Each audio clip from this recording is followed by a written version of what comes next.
بسم الله الرحمن الرحيم. الحقيقة الواحد بيحب النهاردة ان هو يوجه كلمة لجمهور الاسكندرية وشعب الاسكندرية الحبيب اللي انا بنتمي له من داخل غرفة العمليات اصلا بحزب الحرية والعدالة في اسكندرية. هذا الشعب اللي اثبت وما زال يثبت للجميع انه هو قادر على انه هو يحمي ثورته، يحمي اهداف ثورته. الشعب المصري اللي بدأوا يخططوا له ان هو يحبط فيصدروا قانون عشان يلغي مجلس الشعب او يحل مجلس الشعب، وبعدين يعملوا انتخابات في يومين اجازة عشان اللي عايز يسافر، اللي عايز يروح مصيف، فالناس اصلا لا تقبل على الانتخابات. الشعب السكندري واعي، الشعب السكندري فاهم، الشعب السكندري نزل وبكثرة ولا زال مصمم انه ينجح ثورته وانه هو يذهب الى الانتخابات وبقوة عشان ينجح مرشح الثورة وعشان يثبت ان النظام سقط.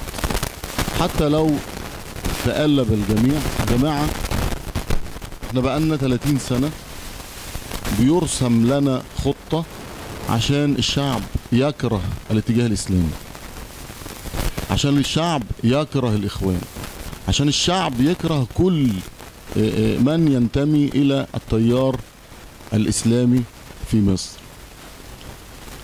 شفنا حملات كتيرة جدا، اعتقالات، حملات تشويه، حملات في القنوات الفضائية.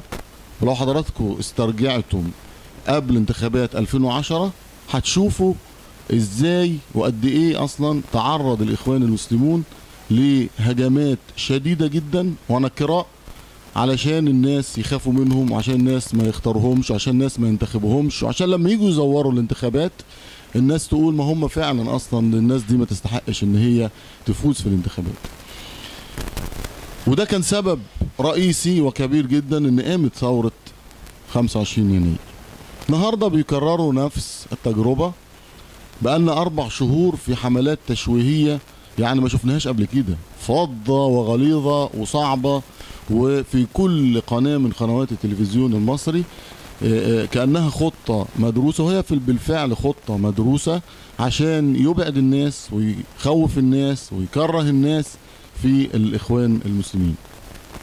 ومع ذلك الناس مصرة على ان هي اصلا تختار التيار الديني او التيار الاسلامي او التيار الاسلامي السياسي، لان الناس شايفة ان هو ده اللي فيه النجاة لهم، لان الناس ذاقت اصلا مذلات كثيرة، ناس كرامتها اصلا راحت، الناس قتل ابنائها اصلا، واحداث العبارة واحنا كلنا شفناها بعينينا، حوادث القطارات اللي بالجملة، حوادث الطرق اللي بالآلاف كل سنة أصلا احنا شايفينها بعينينا، الناس اللي بتموت أصلا من الأمراض والسرطانات، الناس اللي بتموت أصلا من قلة ذات اليد، الناس اللي مش لاقية مأوى، الناس اللي مش لاقية أصلا وظيفة، الناس اللي مش عارفة حتى تتعلم تعليم محترم يهتم بكرامة الإنسان المصري.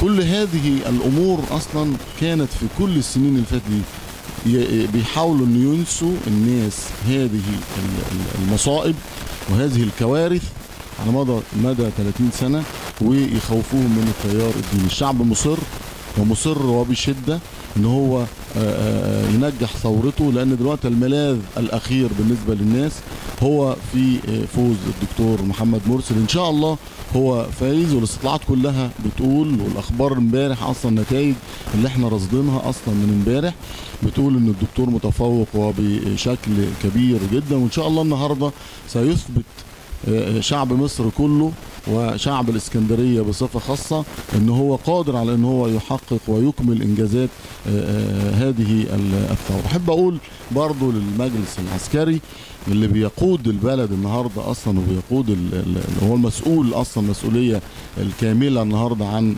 الشعب المصري، ان مصر فيها رجال كثر لن يسمحوا ان تسير العجلة الى الوراء، لن يسمحوا ابدا ان يلتفتوا الى الخلف، سيتقدمون وسيتقدمون بقوة، ولن يسمحوا لأحد أن يسرق منهم أحلامهم ويسرق منهم ثورتهم اللي راح ضحيتها أصلا آلاف من الشهداء والمصابين، واللي تكبد في سبيلها الآباء والأمهات أصلا جهدا كبيرا عشان يحققوا الأمل لمصر، عشان يحدث تغيير حقيقي في مصر. وإن شاء الله سيحدث هذا التغيير ونحن حراسه ومعنا شعب مصر العظيم.